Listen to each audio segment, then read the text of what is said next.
Hello students, जैसा कि मैंने लास्ट क्लास में आपको बताया कि हमारा आज का जो लेक्चर होगा ये बेस्ड होगा कार्बन कंपाउंड्स पर। कुछ इंपॉर्टेंट कंपाउंड को हम स्टडी करेंगे जिनमें फर्स्ट कंपाउंड होगा इथेनॉल। और इससे पहले वाला जो लेक्चर था उसमें आप स्टडी कर चुके हो chemical properties of carbon compounds की, कार्बन कंपाउंड्स की कॉमन केमिकल प्रॉपर्टीज, जिसमें आपने स्टडी किया था एडिशन को, कंबशन को, सब्स्टिट्यूशन और ऑक्सीडेशन रिएक्शन। तो याद रखिएगा वो ऑक्सीडाइजिंग एजेंट जो ऑक्सीडेशन रिएक्शन में हमने डाले थे, इथीन का, इथाइन का ऑक्सीडेशन करने पर क्या बनेगा, इथेनॉल का ऑक्सीडेशन करने पर क्या बनेगा। और एक कॉमन इक्वेशन मैंने बताई थी कि एल्केन का भी ऑक्सीडेशन हो सकता है, मेटल कैटलिस्ट लें या कॉपर ट्यूब लें, उससे हम एल्केन को ऑक्सीडाइज करके क्या बना सकते हैं, एल्कोहल बना सकते हैं। तो आज का हमारा टॉपिक एल्कोहल पर ही बेस्ड है। हमें एल्कोहल को स्टडी करना, और एल्कोहल में हम कौन सा एल्कोहल स्टडी करेंगे, इथेनॉल। चलिए, तो इथेनॉल एक तरह का अल्कोहल है। अल्कोहल में आप जानते हैं कि फंक्शनल ग्रुप कौन सा होगा, OH होगा। तो एल्केन और अल्कोहल में क्या डिफरेंस होगा, एल्केन के ऑक्सीडेशन से या एल्केन से अगर हाइड्रोजन को निकालकर OH ऐड कर दिया जाए तो ये एल्केन क्या बन जाएगी, अल्कोहल बन जाएगी। यहां पर हम दो कार्बन के अल्कोहल की बात कर रहे हैं, तो दो कार्बन की एल्केन ले लें C2H6, इससे आप हाइड्रोजन हटाकर OH ऐड कर देंगे तो ये बन जाएगा C2H5OH which is known as ethanol, इसे बोला जाएगा इथेनॉल। ठीक है। अब कई सारे बच्चे होते हैं जिन्हें इथेनॉल की स्ट्रक्चर ही पता नहीं होती है, एक्चुअल में उनको बस केवल ये याद हो जाता है कि C2H5OH को इथेनॉल बोलते हैं। ठीक है, वो ये नहीं जानते हैं कि CH3CH2OH भी इथेनॉल ही होगा। ठीक है, यहां पर आपने कार्बन हाइड्रोजन को एक साथ रिप्रेजेंट कर दिया। आप चाहे तो इसे इस तरह से भी रिप्रेजेंट कर सकते हैं, CH3CH2OH। और इसे क्या बोला जा सकता है, इसे इथाइल अल्कोहल भी बोला जा सकता है। तो आपको स्टडी करना इथेनॉल। ठीक है, कुछ अल्कोहल जो कॉमन अल्कोहल है वो मैं आपको बता देता हूं, जैसे कि हमारे सिलेबस में है, हमें जो स्टडी करना है वो C2H5OH।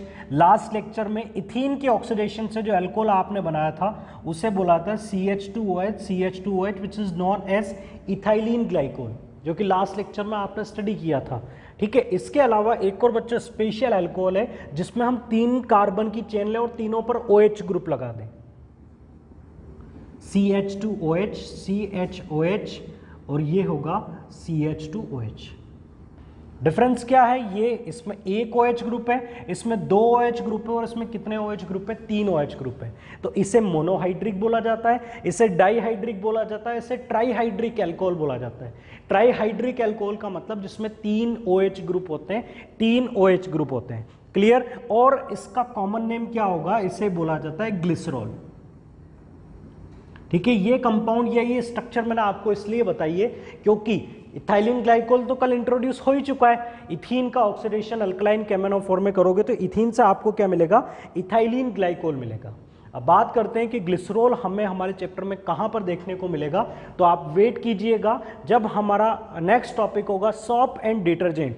तो उसमें सॉप मैन्युफैक्चरिंग में आप देखेंगे कि सॉप बनने के साथ साथ एक बाई प्रोडक्ट आपको मिलता है, और वो by product means shop industry का जो बाई प्रोडक्ट है वो क्या होगा, ग्लिसरॉल होगा।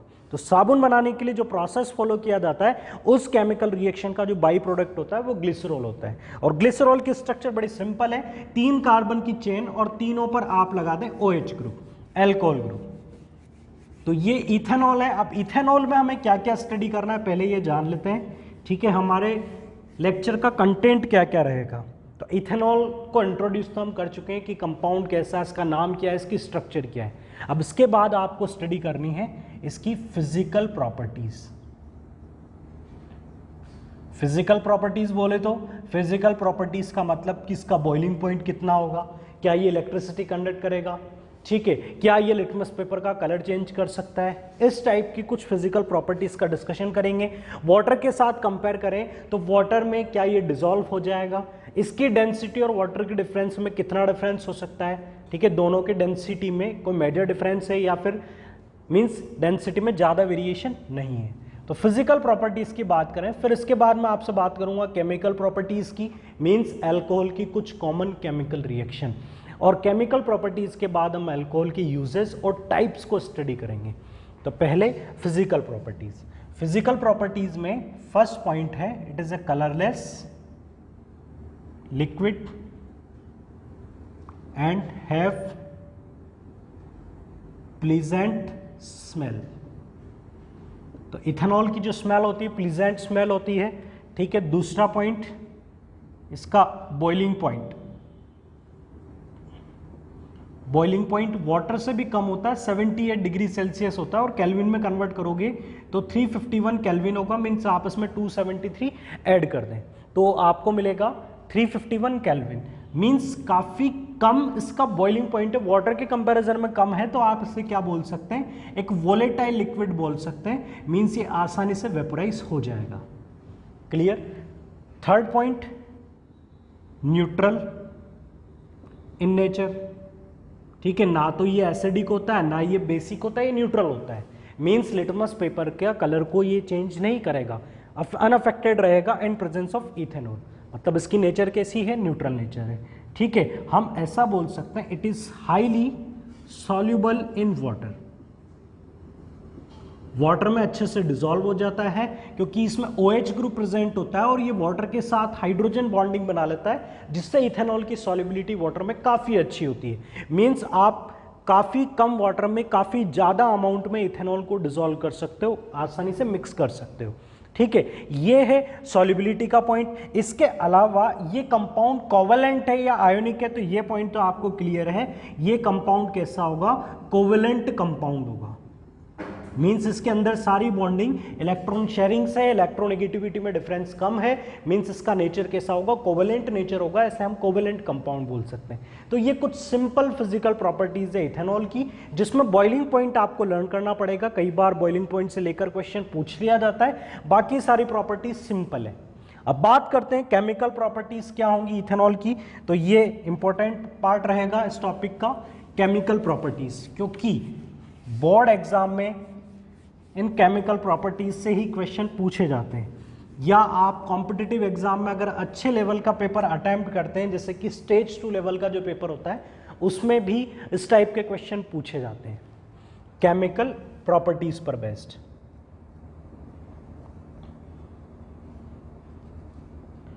केमिकल प्रॉपर्टीज में फर्स्ट केमिकल प्रॉपर्टी काफी सिंपल है, आप लोग आसानी से इस प्रॉपर्टी को अटेम्प्ट कर सकते हैं, कंबशन। इथेनॉल के लिए कंबशन रिएक्शन लिखनी है और आप अच्छे से जानते हैं कि कंबशन के लिए क्या करना पड़ेगा, आप ऑक्सीजन की प्रेजेंस में इसे हीट करेंगे तो आपको मिलेगा CO2 plus water plus heat and light energy, ठीक है। इसके अलावा एक और प्रोसेस मैं आपको बताता हूं, ठीक है, आपके कंटेंट में दिया हुआ है कि इथेनॉल की प्रिपरेशन कैसे की जाती है, ठीक है, यहीं पर मैं शेयर कर देता हूं, ये वाला कंटेंट आप देख लीजिएगा, ठीक है। मेजर पार्ट नहीं है बट कुछ एग्जाम्स में पूछ लिया जाता है कि इथेनॉल को किस तरह से प्रिपेयर किया जाता है, जैसे कि ग्रेप्स जूस होता है या शुगर केन जूस होता है, ठीक है, इनमें प्रेजेंट होता है ग्लूकोज, ठीक है, तो इनमें प्रेजेंट होता है ग्लूकोज, जैसे कि हम मान लेते हैं शुगर केन जूस,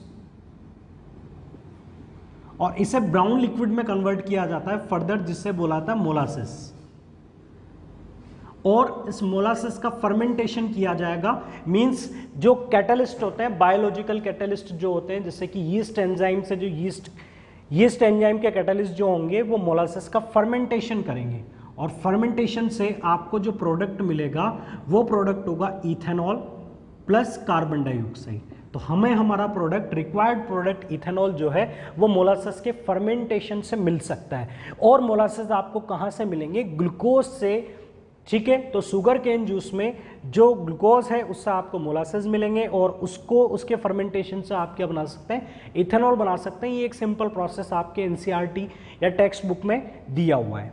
चलिए, एक केमिकल प्रॉपर्टी कंप्लीट हो चुकी है, इथेनॉल बड़ी सिंपल है, कोई डाउट नहीं है, ठीक है। इथेनॉल का कंबशन मीन्स एक कार्बन कंपाउंड है, आप एयर की प्रेजेंस में हीट करोगे तो आपको CO2 water heat and light मिलेगी, तो ये कंप्लीट कंबशन है, ये इसका एक कंप्लीट ऑक्सीडेशन बोला जा सकता है। इसे आप बोल सकते हैं कि हमने इथेनॉल का कंप्लीट ऑक्सीडेशन कर दिया, हमने सफिशिएंट अमाउंट में ऑक्सीजन प्रोवाइड कर दी। अब हम बात करते हैं किसी कैटलिस्ट से हम इथेनॉल को ऑक्सीडाइज करेंगे, अब हम इथेनॉल को ऑक्सीडाइज करेंगे किसी पर्टिकुलर कैटलिस्ट से, तो सेकंड केमिकल प्रॉपर्टी होगी ऑक्सीडेशन। ध्यान दीजिएगा बच्चों, इथेनॉल का मैं ऑक्सीडेशन कर रहा हूं, इथेनॉल का ऑक्सीडेशन कर रहा हूं, पहला केस है कि मैं एक ऑक्सीडाइजिंग एजेंट ले लेता हूं, बट ये oxidising agent mild oxidising agent है, और ये माइल्ड ऑक्सीडाइजिंग एजेंट हमने ले लिया CrO3 क्रोमिक एनाइड्राइड। तो अगर माइल्ड ऑक्सीडाइजिंग एजेंट लोगे तो फिर इथेनॉल जो है वो एल्डिहाइड में कन्वर्ट होता है, जिससे हम बोलेंगे इथेनॉल। तो ये सारी चीजें मैं डिस्कस कर चुका हूं, आपको प्रीवियस क्लास में बता चुका हूं कि ऑक्सीडाइजिंग एजेंट पर आपने किस टाइप का अल्कोहल लिया, उसमें कितने कार्बन की चेन है, इन सारी चीजों पर डिपेंड करता है कि अल्कोहल के ऑक्सीडेशन से बनने वाला प्रोडक्ट कौन सा होगा। आप कंप्लीट ऑक्सीडेशन कर रहे हो, आप पार्शियल ऑक्सीडेशन कर रहे हो, या आप किस ऑक्सीडाइजिंग एजेंट से उसका ऑक्सीडेशन कर रहे हो। दूसरा केस जो कि इंपॉर्टेंट है, जो आपसे एग्जाम में पूछा जाता है, इसमें हमने ऑक्सीडाइजिंग एजेंट ले लिया एल्कलाइन कैमेनोफोर पोटेशियम परमैंगनेट पर्पल कलर, या फिर हम ले लें acidified K2Cr2O7 potassium dichromate orange colour. अगर हम इनसे ऑक्सीडेशन करेंगे तो हमें सिंपल इतना सा याद रखना है कि जो फाइनल प्रोडक्ट होता है हमें वो मिलेगा, और वो होगा इथेनोइक एसिड। अगर आप एल्डिहाइड को भी फर्दर ऑक्सीडाइज करें, नेसेंट ऑक्सीजन प्रोवाइड करें, तो एल्डिहाइड भी फाइनली किस में कन्वर्ट होता है, कार्बोक्सिलिक एसिड में कन्वर्ट होता है। तो ये आपका फाइनल प्रोडक्ट होगा इथेनोइक एसिड। मींस अगर इथेनॉल का कंप्लीट ऑक्सीडेशन किया जाए तो आपको फाइनल प्रोडक्ट क्या मिलना चाहिए, इथेनोइक एसिड। और अगर आप फर्दर भी ऑक्सीडाइज करें तो फिर आपको क्या मिल सकता है, CO2 एंड वाटर। तो ये तो हो गया कंप्लीट ऑक्सीडेशन, मींस लास्ट तक। और यहां पर आप केवल CO2 वाटर से पहले वाला जो प्रोडक्ट है इथेनोइक एसिड, वो आपको मिल चुका है। समझिएगा मेरी बात को, मैं ये बोलना चाहता हूं कि अगर मैं इसे फर्दर ऑक्सीडाइज करूंगा तब मेरे को क्या मिलेगा, CO2 एंड H2। मींस ये तो फर्स्ट से लास्ट स्टेप हो गई, यहां पर आप सेकंड लास्ट स्टेप तक पहुंच गए हो।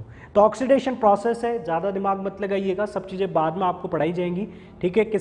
किस ऑक्सीडाइजिंग एजेंट से आपको कौन सा प्रोडक्ट मिलने के चांसेस होते हैं। और ऑक्सीडाइजिंग एजेंट का रोल मैं आपको लास्ट क्लास में बता चुका हूं कि ये ऑक्सीडाइजिंग एजेंट जो है अपने आप को रिड्यूस करते हैं और आपके रिएक्टेंट सब्सटेंस को नेसेंट ऑक्सीजन प्रोवाइड करते हैं। नेसेंट ऑक्सीजन मैंने आपको बताया था कि इसमें इस ऑक्सीजन का एडिशन होगा सिंगल ऑक्सीजन एटम का, तो इससे ये क्या होगा, इंस्टेंटली ऑक्सीडाइज हो जाएगा। तो ये दो केमिकल प्रॉपर्टीज आसान है और प्रीवियस लेक्चर में आपके साथ डिस्कस की जा चुकी है।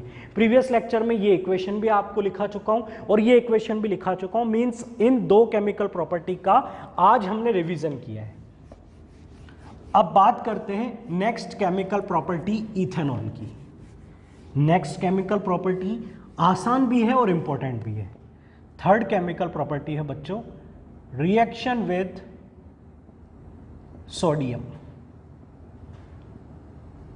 सोडियम मेटल के साथ रिएक्शन, ठीक है। यह प्रोसेस इंपॉर्टेंट क्यों है मैं बताऊंगा आपको अभी, ठीक है। पहले आप इस प्रोसेस की रिएक्शन की जो इक्वेशन होगी उससे देखें।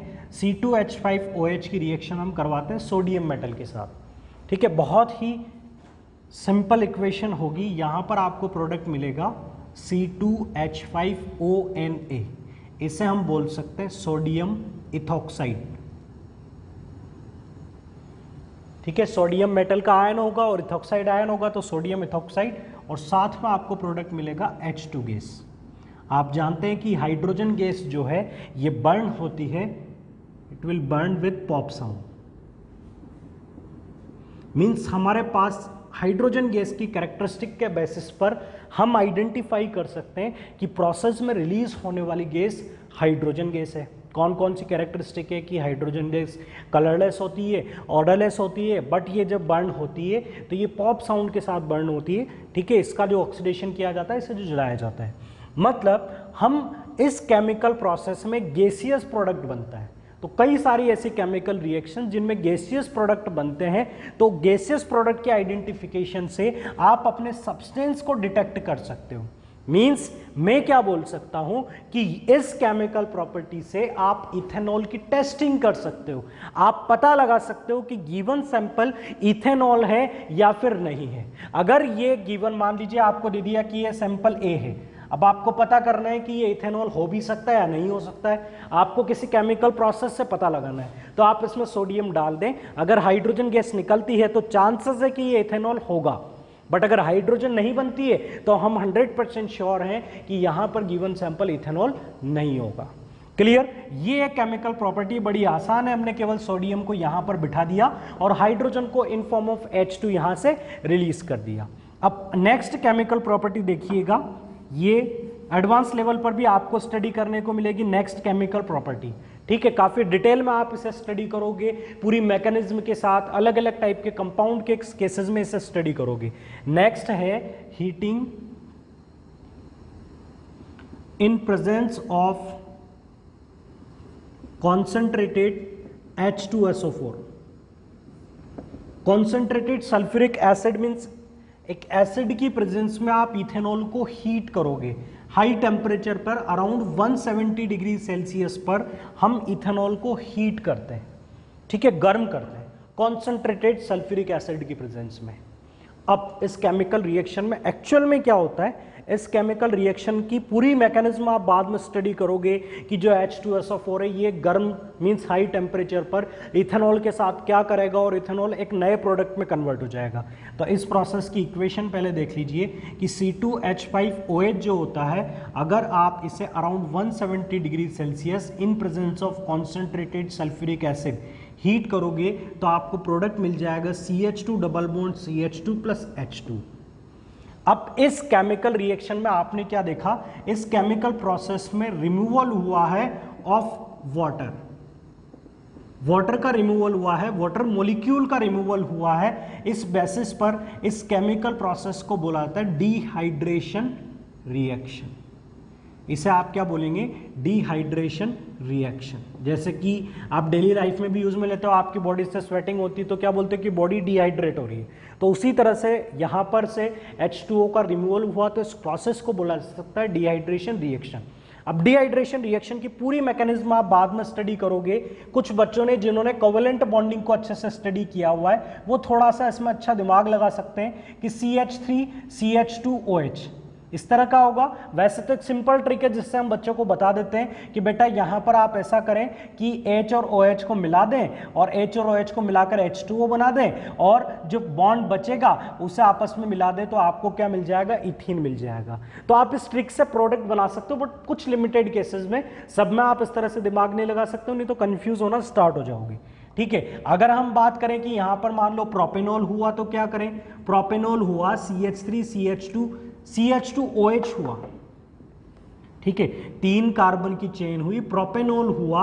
और अगर इसे आपने कॉन्सेंट्रेटेड H2SO4 में हीट किया तो यहां पर आपको क्या मिलेगा, CH3 CH double bond CH2 means यहां पर आपको क्या मिल जाएगा, प्रोपीन मिल जाएगा।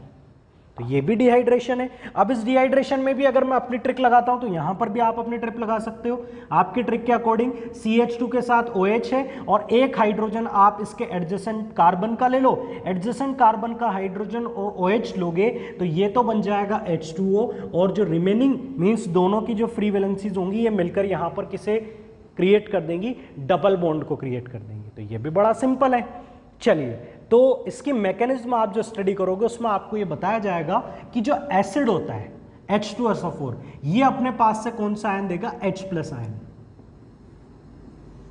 और इसका H+ आयन कहां पर अटैक करेगा, इसका H+ आयन बॉन्डेड हो जाएगा इस ऑक्सीजन के साथ में, क्योंकि आपने कोवेलेंट बॉन्डिंग में पढ़ा है कि ऑक्सीजन के पास बॉन्डिंग के बाद 2 लोन पेयर होते हैं। तो ये तो क्या इलेक्ट्रॉन डेफिशिएंट है, इसको तो इलेक्ट्रॉन की हाईली रिक्वायरमेंट है और ऑक्सीजन के पास लोन पेयर है, तो आसानी से H+ जो है इस O से बॉन्डेड हो जाता है और फिर यहां पर CH3 CH2 OH और यहां पर एक और H इससे बॉन्डेड हो जाता है और प्लस चार्ज इस पर आ जाता है। फिर धीरे धीरे ये यहां से H2O मिल जाएगा, ये अलग हो जाएगा और यहां पर आपको क्या मिल जाएगा, H2O, फिर इस पर पॉजिटिव चार्ज आ जाएगा और ये पार्ट रिमूव हो जाएगा। ठीक है, ये मैकेनिज्म की स्टेप है, बाद में आप स्टडी करेंगे, अभी केवल देख लें, अगर समझ में आता है तो इसको बोलेंगे हम कार्बोकेटायन, मींस इस पर एक पॉजिटिव चार्ज आ जाएगा। अब यहां पर ये फर्दर स्टेबिलिटी कैसे अचीव करेगा, जो HSO4- है ये क्या करेगा, यहां से एक हाइड्रोजन की डिमांड करेगा, यहां पर 2 हाइड्रोजन बचेंगे और ये दोनों मिलकर यहां पर एक नया बॉन्ड बना लेंगे और जो हाइड्रोजन है वो इसके पास जाकर इसे कंप्लीट कर देगा। मींस H2SO4 ने क्या काम किया, एज ए कैटलिस्ट, ये एज ए कैटलिस्ट रहा, इसका जो H+ आयन है वो कुछ टाइम तक अटैक करता है और कार्बन चेन से दूसरा हाइड्रोजन इसे मिल जाता है, वापस से H2SO4 बन जाता है। लेकिन इसने काम किया यहां से वाटर को अलग करने का, इसने यहां से काम किया H और OH को मिलाकर H2O बनाकर अलग करने का। इसलिए हम कॉन्सेंट्रेटेड H2SO4 को क्या बोल सकते हैं, डिहाइड्रेटिंग एजेंट। इसे हम बोल सकते हैं डिहाइड्रेटिंग एजेंट। क्लियर? तो ये था डिहाइड्रेशन रिएक्शन। आप सिंपल, ज़्यादा दिमाग ना लगाएं, आप केवल इथेनॉल के लिए या प्रोपेनॉल के लिए प्रोडक्ट लिखना आपको आना चाहिए। आप केवल इतना सा याद रख लें कि मैं सिंपल इन एल्कोहल का डिहाइड्रेशन करूंगा तो मुझे क्या मिल जाएगी, एल्कीन मिल जाएगी। इथेनॉल से इथीन मिला और प्रोपेनॉल से हमें क्या मिलेगा, प्रोपीन मिलेगा। चलिए, ये फोर्थ केमिकल प्रॉपर्टी कंप्लीट हो गई। अब next last chemical property of ethanol.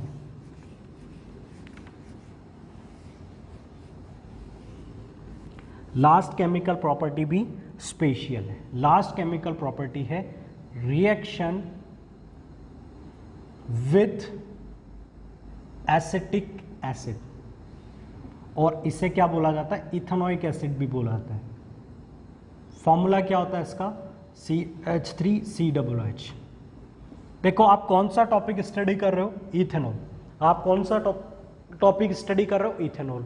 और आपने ये स्टडी किया है कि इथेनॉल का अगर ऑक्सीडेशन किया जाता है तो इसके ऑक्सीडेशन से आपको क्या मिलता है, एसिटिक एसिड। याद कीजिए, सेकंड केमिकल प्रॉपर्टी में बताया, इसके ऑक्सीडेशन से आपको क्या मिलता है, एसिटिक एसिड मिलता है। और आपका अगला टॉपिक क्या है, इथेनॉल के बाद मैंने आपको बोला था कि आप कार्बन के इंपॉर्टेंट कंपाउंड स्टडी करने जा रहे हो, जिसमें पहला कंपाउंड है इथेनॉल और दूसरा कंपाउंड आपका कौन सा होगा, एसिटिक एसिड होगा।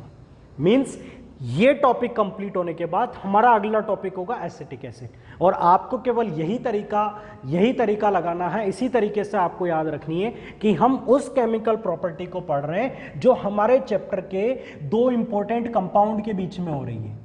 ठीक है, ये इथेनॉल और ये इथेनोइक एसिड। तो रिएक्शन क्या होगी उसे देखते हैं। रिएक्शन होगी, ये इथेनोइक एसिड बना दिया मैंने, CH3COOH, एसिटिक एसिड या इथेनोइक एसिड। दूसरा कंपाउंड ले लिया C2H5OH, जिसे हम क्या बोलते हैं, इथेनॉल। होगा क्या, एक ग्रुप OH देगा और एक ग्रुप H देगा। H और OH अलग होंगे तो दोनों मिलकर क्या बना लेंगे, H2। ये केमिकल रिएक्शन भी कॉन्सेंट्रेटेड सल्फ्यूरिक एसिड की प्रेजेंस में होगी, तो आपको मिल जाएगा बाई प्रोडक्ट H2। अब मेन प्रोडक्ट क्या होगा, CH3COOH चला जाए और यहां से OH चला जाए, तो जो कार्बन चेन है वो किसके साथ बॉन्डेड हो जाएगी, इस ऑक्सीजन के साथ। तो इस ऑक्सीजन के साथ ये बॉन्ड बनाकर क्या बनाएगा, CH3COOC2H5। इसकी स्ट्रक्चर ऊपर बना देता हूं, CH3COOC2H5। यही अरेंजमेंट होगा। क्यों होगा ये अरेंजमेंट, क्योंकि यहां पर अरेंजमेंट कैसा था, CH3COOH, और यहां पर अरेंजमेंट कैसा था, C2H5OH।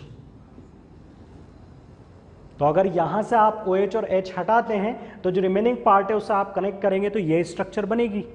ठीक है, तो जिसे हटाना उसे हटा दो, बाकी के पार्ट को मिला दो तो आपको ये स्ट्रक्चर मिलेगी। अब आप देखिए कि COO हो और दोनों साइड कार्बन चेन हो तो ये कौन सा फंक्शनल ग्रुप होता है, एस्टर। मतलब हमारे पास एस्टर ग्रुप का मेंबर है, एस्टर ग्रुप का मेंबर आया। याद रखिए, सेकंड फंक्शनल ग्रुप पढ़ाया था मैंने आपको, पहला था कार्बोक्सिलिक एसिड और दूसरा था एस्टर। तो उसका मेंबर आपको मिला। और उसका नोमेनक्लेचर कैसे करते हैं, पहले इसे एल्काइल मान लें तो 2 कार्बन की एल्काइल का नाम क्या होगा, इथाइल। ये 2 कार्बन की मेन कार्बन की चेन एथ, दोनों में single bond N-OH, ethyl ethane OH, जो कि एस्टर फैमिली का मेंबर है। दूसरी इंपॉर्टेंट बात, जो एस्टर्स होते हैं ये स्वीट स्मेलिंग कंपाउंड होते हैं।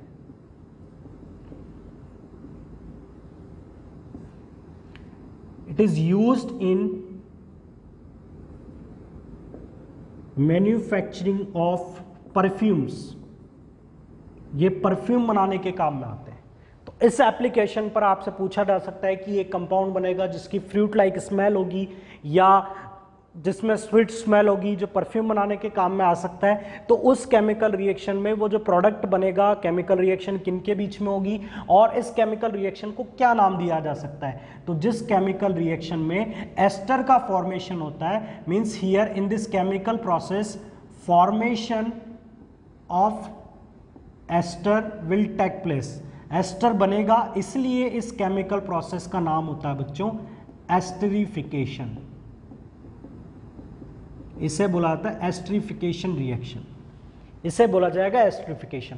मतलब इन 5 केमिकल प्रॉपर्टी में 2 केमिकल प्रॉपर्टी आपने ऐसे स्टडी की है जिनका एक स्पेसिफिक नेम है। सेकेंड लास्ट थी डिहाइड्रेशन और लास्ट वाली है एस्टरिफिकेशन। तो दोनों प्रॉपर्टीज को आप सिंपल तरीके से समझें कि किस तरह से हमने प्रोडक्ट बना दिया। आप ट्रिक को समझने की कोशिश करें और केमिकल प्रोडक्ट लिख सकते हैं और केमिकल रिएक्शन का नाम या आप उसे डिफाइन कर सकते हैं। अब दूसरा क्वेश्चन ये है कि अगर मान लीजिए यहां पर कार्बन कम कर दिए जाए तो क्या होगा।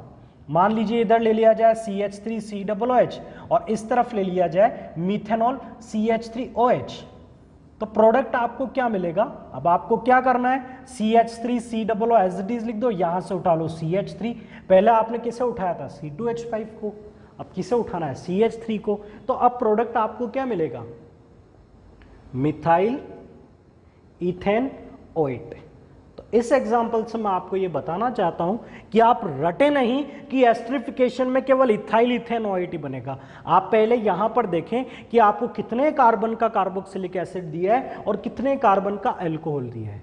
अगर दोनों में दो दो कार्बन है तो यहां भी 2 कार्बन इधर होंगे, 2 कार्बन इधर होंगे। बट अगर इथेनॉल की जगह मिथेनॉल है तो यहां पर आपको क्या मिलेगा, मिथाइल इथेनोएट मिलेगा। यहां पर प्रोपेनोइक एसिड दे दिया जाए तो यहां पर आ जाएगा प्रोपेनोएट।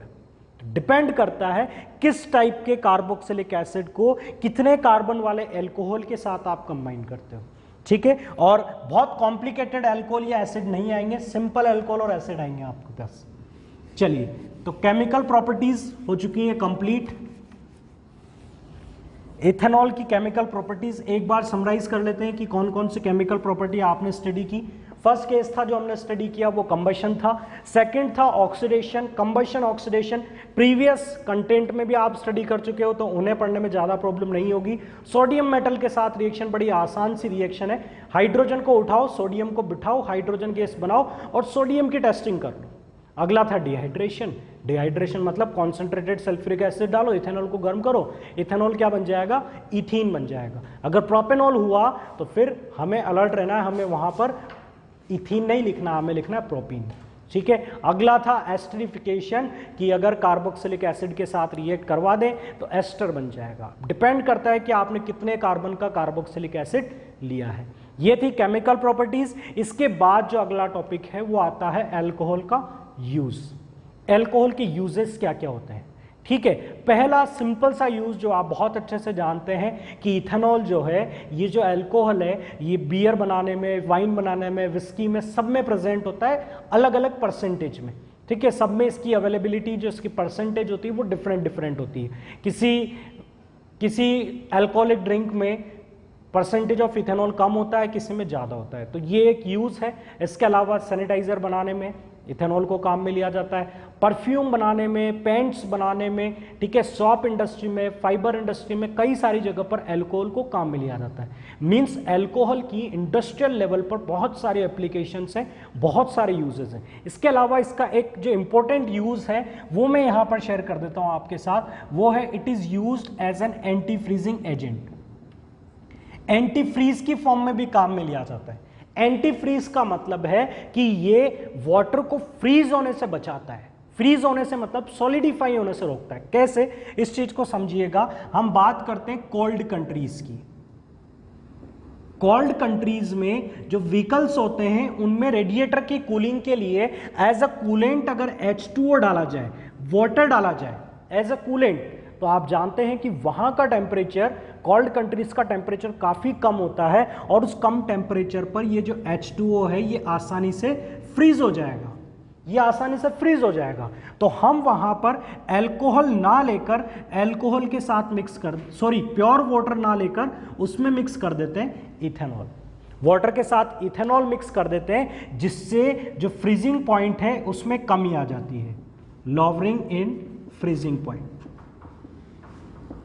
तो वाटर का फ्रीजिंग पॉइंट आप जानते हैं कि अगर नॉर्मल एटमॉस्फेरिक प्रेशर पर बात करें तो 0 डिग्री सेल्सियस होता है।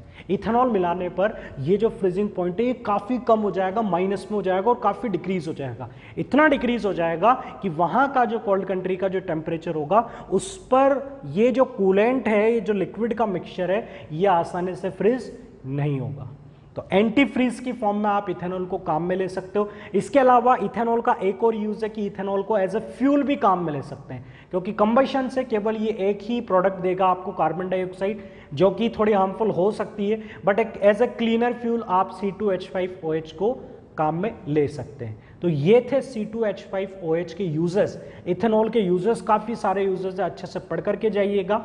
अब नेक्स्ट लेक्चर में हम स्टार्ट करेंगे इथेनॉल के क्लासिफिकेशन के साथ, टाइप्स के साथ, ठीक है। आप अपनी डेली लाइफ में अलग अलग टाइप में इथेनॉल को देखते हो, जैसे कि रेक्टिफाइड स्पिरिट में इथेनॉल होता है, पेट्रोल में किस तरह से इथेनॉल को काम में लिया जाता है, एब्सोल्यूट अल्कोहल क्या होता है, डिनेचर्ड अल्कोहल क्या होता है। कई सारे बच्चे टर्म पढ़ लेते हैं और एक डाउट बना लेते हैं कि डिनेचर्ड अल्कोहल किस टाइप के अल्कोहल को बोला जाता है। तो ये सारे डाउट्स जो है वो क्लियर होंगे आपके नेक्स्ट लेक्चर में, और उसी के साथ हम कंप्लीट कर लेंगे नेक्स्ट लेक्चर में नेक्स्ट इंपॉर्टेंट कंपाउंड। और नेक्स्ट इंपॉर्टेंट कंपाउंड क्या है? CH3COOH। तो वही सीक्वेंस हमारा रहेगा। पहले हम जानेंगे कि CH3COOH की स्ट्रक्चर कैसी होती है, इसका नाम क्या होगा, फिर फिजिकल प्रॉपर्टीज, केमिकल प्रॉपर्टीज और इसके यूजेस। तो इस तरह से कार्बन कंपाउंड का जो एक अच्छा पार्ट है वो हमारा कंप्लीट हो जाएगा। फिर एक theoretical part soap and detergent की तरफ हम मूव करेंगे। So students, thank you very much for watching this lecture.